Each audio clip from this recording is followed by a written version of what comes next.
बिस्मिल्लाहिर्रहमानिर्रहीम। अस्सलामु अलैकुम वरहमतुल्लाहि ताला वबरकातुहू।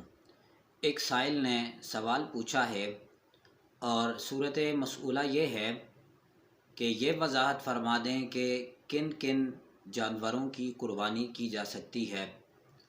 क्या खसी जो जानवर हैं उनकी भी कुर्बानी की जा सकती है या नहीं, या अगर मादा जानवर हैं तो उनकी कुर्बानी की जा सकती है या नहीं, इनमें से अफजल किसकी कुर्बानी होगी, अज़रुए शरा इसका हुक्म बयान कर दें।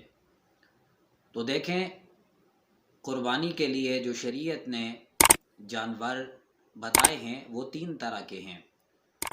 उनमें से एक गाय है, ऊँट है और बकरी है। ये 3 किस्म के जानवर हैं जिनकी कुर्बानी की जा सकती है।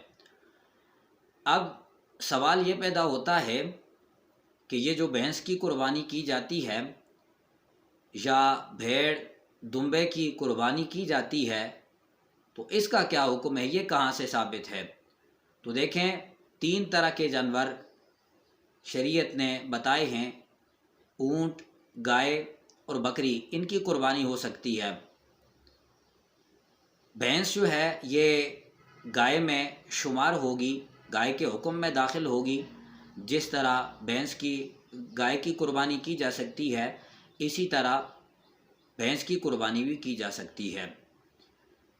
जहाँ तक ताल्लुक़ है भेड़ और दुम्बे का, तो भेड़ और दुम्बा ये बकरी के हुक्म में दाखिल है। जिस तरह बकरी की कुर्बानी की जा सकती है, इसी तरह भेड़ और दुम्बे की भी कुर्बानी की जा सकती है।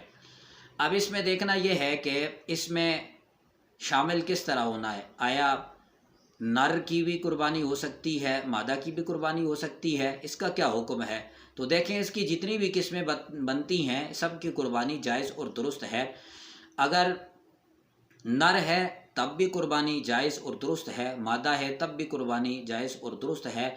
इसी तरह अगर खसी है और गैर खसी है, जिस तरह का जानवर है, तो इनमें कुर्बानी बिल्कुल जायज़ और दुरुस्त है, इसमें कुर्बानी की जा सकती है। तो भैंस गाय के हुक्म में होगी और भेड़ और दुम्बा ये बकरी के हुक्म में होगा। इन जानवरों की कुर्बानी की जा सकती है।